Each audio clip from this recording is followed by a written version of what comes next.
Today I'm going to share the 3 most critical factors when you buy a business. And these aren't obvious things that everyone tells you to check. They're the hidden things that sellers will brush under the rug and most buyers are going to miss. If I had known these 3 things when I started, it would have saved me hundreds of thousands of dollars and many sleepless nights if I had just known. Whether you're looking at your first acquisition or your 10th, pay attention to what I'm sharing with you today. So let's talk a little bit about customer concentration and why this is such a hidden danger that most people don't focus enough attention on. Most sellers are not going to volunteer their customer concentration numbers. Actually, I would say right off the bat, especially if you're doing an off-market deal, the seller doesn't really know what percentage of the revenue comes from what client. So this is something that you need to dive into. You need to get a list of their customers. You have to understand, especially if they have large projects that are customer-based, you then need to get a breakdown of that revenue by customer and see if anyone is getting close to that 10% threshold. If not, no worries, move past it. If someone is more than that 10%, you have to really go into it to see what that relationship is. Is it something that you're in danger of losing? It really makes it a much less stable deal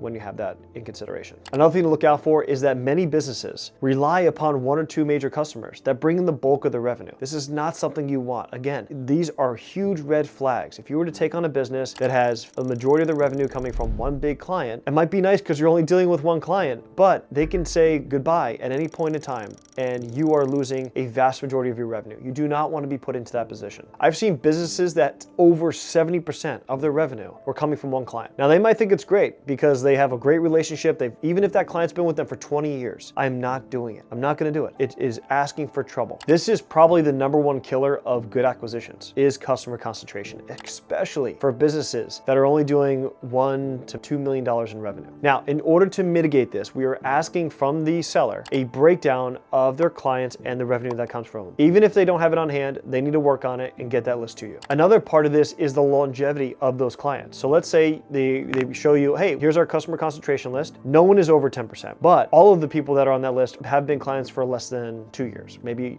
about a year. Well, that's also not good because let's say I have 10 clients, each one bringing in 10%, but none of them have been there longer than a year. That shows a high turnover for this business, right? Because we're not buying new businesses, we're buying businesses that are at least 5 years old. So that shows that these clients don't stick longer than a year. That's not good as well. And last but not least, and this is sometimes a little hard to verify, we have to make sure that the seller and the relationship the seller has with the client is not something that can't be transferred. Sometimes those relationships go back generations. Sometimes they're really good friends. And whenever they leave, you know that that relationship line to that business is broken because there was only a personal relationship. You have to look into what that relationship is. If it's something that's more than just transactional, there's a risk there. And so you need to identify it. Now, here's the silent threat. This is the one that most buyers don't spend enough time on, especially during diligence. And those, I call these kind of the silent killers. That business relies on 1 to 2 essential people outside the seller. So outside the seller, they have 1 or 2 employees where the whole business rests on their shoulders. This is a risk. This is key man risk. Unless you lock those people down, those individuals that are key, unless you lock them down contractually, give them equity, basically make it to where it's very painful for them to leave, you are going to a position where they have all the power. You're new, you don't know everything about this business. They do. They have the leverage, they have the power. You do not want to be in that position as a new owner. So if you're going into a business that has that situation, you need to make sure that you're working with an attorney to figure out the best way to structure the contract to where you're protected. Sellers will rarely tell you that this is the case. And the biggest risk is not just that they're going to leave, is that they're going to leave and because they're not the ones signing a non-compete with you, the seller is, but they'll leave and actually take your customers and go and start their own business. There's multiple risk factors when this is the case. We don't want that essential personnel, 1 or 2 people, where the whole business rests on their shoulders. If so, we need to make sure that we are locking down the ability for them to leave or to hurt you materially in that business. Also, if they don't like you as the new owner, because they hold so much leverage and so much power in that business, they can turn the other employees against you. It is really important as you're going through the diligence process to truly understand what the relations are in that office, what is the culture like, who are the power players. And this is something during that diligence process, I tell people you need to go in there, you need to interview everybody, you need to meet them face to face, have conversations with them, and truly be looking for those warning signs. So here are the things you need to investigate. Who runs the day-to-day operations? Who are the people that are essential? Is there any knowledge concentration in key employees? Like, is there only one employee that knows how to do X and Y, which is essential to the business? If they left, you're screwed. Do you have an employee like that? If so, you need to mitigate that risk. Check for employment agreements or non-competes. Are they on file? Do they have any? That's something that you're going to have to do coming into this business to protect yourself. Is there any flight risk? Meaning you might have a key employee that is getting to the point in life where they want to start a family, maybe, or they want to move back to their hometown because because they're starting to have children. There's a lot of times where people move. It's not a big deal in today's current culture. People move all the time. Are they someone who, if they do move, you're putting the business in a very vulnerable position? You have to identify that and you have to mitigate that risk. Also, and this one's a little harder, this is more nuanced, but are clients loyal to the employee or are they loyal to the business and the service it provides? If you see that the employee is super, they have extremely close relationships with their clients, they call them on a first name basis, they have their personal cell phone numbers, there's some red flags there. You want to identify those because if that employee leaves, that client, and they might be a large client, they might leave as well. So we have to make sure we identify that and again, mitigate that risk. Now let's talk about the financial trap. Now sellers who are,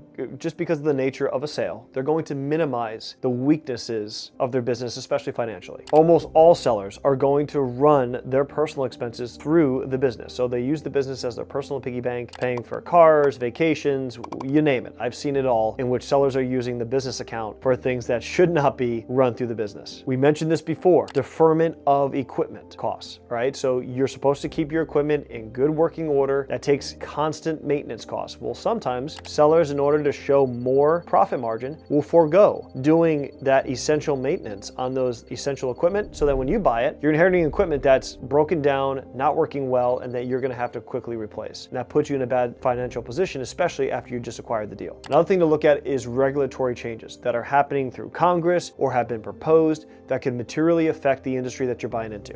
There's regulations that are happening all the time. Most small businesses are operating at a level where they're kind of underneath the ability to be truly affected by the stroke of a pen at Congress. But there are some industries that can change overnight because of regulations that have been put in place. So make sure that your business, whatever it is in an industry where there are not any crazy regulations that are going to affect the way you can make money and how you can operate your business as you're going into it. Now, once you acquire the business, obviously things can happen in the future that you have no control over. But in that diligence process, one of the main parts is making sure that that stuff is not on the horizon. One of the hardest things to do, especially if you're getting an off-market deal, is separating the business expenses from the personal expenses. Now, these are called add backs in the industry. You have the net income of the business. That's after all operational overhead, all costs, you have your net income. In small businesses, especially ones that are making under $1 million a year in cash flow, the term is SDE, seller discretionary earning. And that includes not just the net income, but it includes if the seller paid himself a salary, because that's seen as a business expense, it's a salary, but it went to the owner. So that it gets added on top of net income. And then any other portion of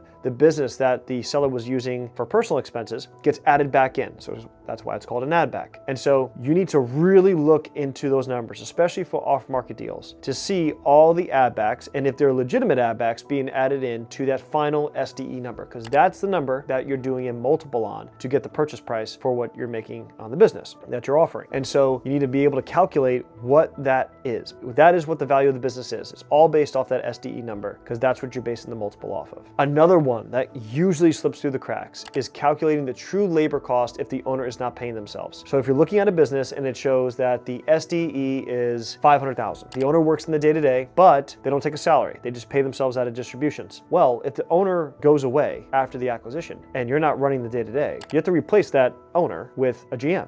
Now, GM is going to have a salary and bonus and potentially some other benefits. Well, you have to take that $500,000 that the seller was making, and you have to minus now whatever the cost of that GM is. Let's say $100,000. Now you're at $400,000 because you're not the one running the day-to-day. You have to hire someone to take that place of the seller. So that's something that many people overlook. They're like, oh, it's making $500,000. I'll pay you 3x, 1.5 million. Actually, it's not making $500,000 because when you own it, it won't be $500,000. It'll be much less. It'll be at least 20% less because of the reduction of the income because you're going to have to go pay a GM. And then you do the multiple off of that reduction. So 3x on 400,000 is 1.2 million. Instead of 1.5, right? That's already a $300,000 difference. It's meaningful. And so this is super important to make sure you get right. Okay, so let's talk about how to protect yourself. And this is a due diligence checklist of the things you need to do to make sure that you're buying the business you think you're buying. We talked about this before. You want to request a detailed breakdown of your customers and the revenue that you're getting from your customers. You need to be able to interview key employees without the seller present. Now, the seller, this is usually in circumstances where they told their team they're selling, they should have no reason to not let you talk to their employees if their employees all know about the sale. Now, there's times where the sellers don't want to tell their employees because they don't want them to get worried. That's okay, but at a certain point in due diligence, everyone needs to find out because it puts a risk on you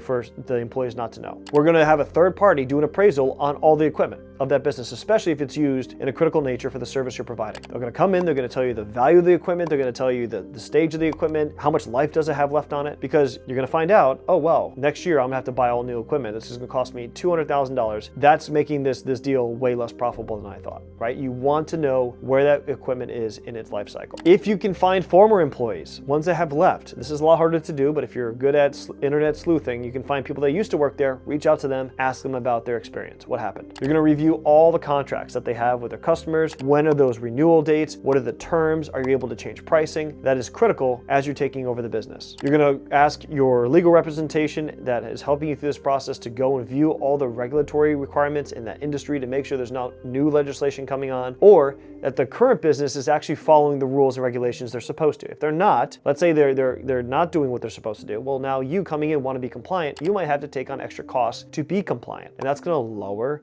the cash flow of the business, right? These are all super important things you need to be looking at. And last but not least, you have to calculate the true replacement cost of equipment that might need to be replaced in the short term after you've acquired the business. Now let's talk about contractual protection. And again, this is something you're using the help of an attorney, not ChatGPT, a real attorney, to help you walk through this process. There's going to be representations and warranties about customer concentration, because they're giving you this list and you have to assume this list is true. Maybe it's not. So in the contract, you're going to have language that will protect you in case it's not true when it comes to customer concentration. You're going to add a non-compete and non-solicitation clauses to the contract that the seller or anyone else who's leaving will need to sign. You're going to ideally structure earnouts or bonus payments to the seller post-acquisition for customer retention, meaning if the seller does a good job making sure that all of the big clients stay, reaching out to them personally, introducing you personally to them, making sure that everyone is comfortable with the change, then they get to benefit from that, right? It's all about incentives. We got to make sure everyone in this process is incentivized for you to be successful. How do we do that? It's going to be monetary, right? We're going to tie monetary gain to them doing the right thing to help the business do better. There's going to be a seller transition requirement in terms of a period of time. So let's say it's 6 months or a year. You're going to tie deliverables during that time. How many hours a week do they need to work? What are the exact tasks they need to do? All that's gonna be spelled out. And I'm a fan of escrow holdbacks for certain things in order to incentivize the seller to stick to their word and to do their best, right? So maybe a certain portion of the purchase price is held in escrow for a certain period of time, depending on the performance of that business, right? That keeps everyone honest. It makes everyone incentivized, and everything goes well and everything was true, then guess what? Here's that amount that was held in escrow. You're going to incentivize them to do right by you and the business that you just bought. If you want to learn exactly how to uncover these hidden issues and structure deals that protect you, I have something for you. I have a program called Acquisition Ace where we teach you how to conduct proper due diligence and avoid these costly mistakes. We've helped hundreds of students acquire businesses the right way. If you want to learn more about getting coached by me and my team, check out the link in the description. Thanks for watching.